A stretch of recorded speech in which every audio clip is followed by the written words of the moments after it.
Streets, while Trump voters are speaking out in support of the new president-elect.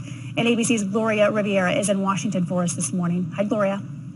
Hi there, Paula. Good morning. That's right. Overnight, heated anti-Trump protests in more than a dozen major cities across the country. Initially, in a tweet, President-elect Donald Trump dismissed them, but some activists are now saying they hope this is just the beginning of the nation's strongest protests since Occupy Wall Street.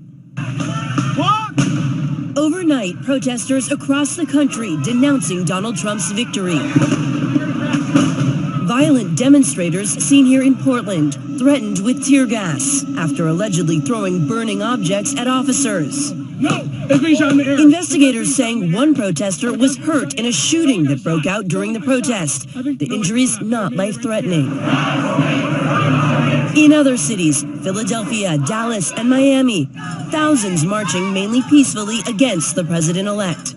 Despite Trump's losing of the popular vote to Hillary Clinton, his supporters, who propelled him to win 29 states, say they staged their protests in the ballot box. Give us somebody who's not a politician. Give us somebody who is successful, but one of the people. I think he's going to surround himself with the right people. We know that there's going to be a change now in America.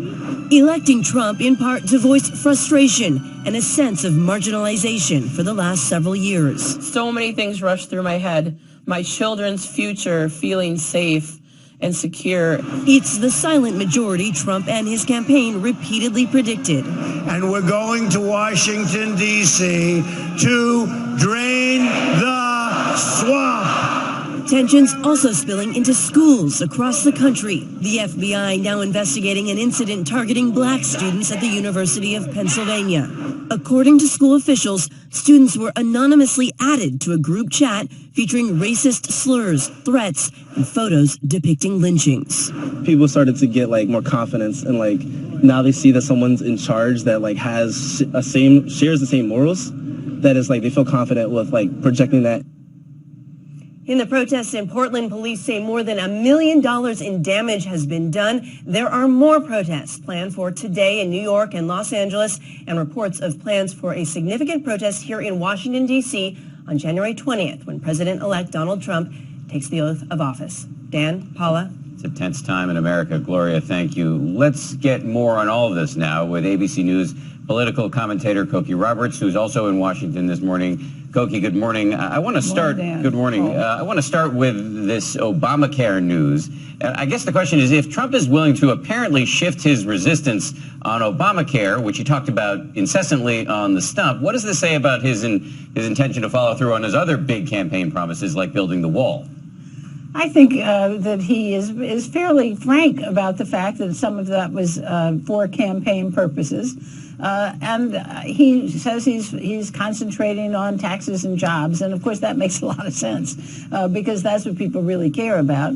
And what he says about Obamacare is he'll keep the parts that are really popular, being able to get insurance even if you have a pre-existing condition, keeping young people on parents' coverage till they're 26. Those are very popular measures. Now, how he's going to pay for that without having the rest of the structure of the bill is an interesting question.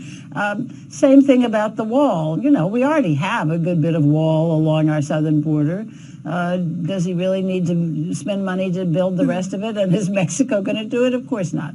But I think he's going to pick and choose and do the things that he thinks the voters really care about in their day-to-day lives, as opposed to these big campaign statements. Cokie, we talk about all these positions, 4,000 positions that Trump needs to fill. 1,100 need Senate approval, including Defense Secretary. Now, the Washington Post reporting this morning that he's eyeing New Hampshire former Senator now, Kelly Ayotte, who's publicly criticized him, didn't vote for him.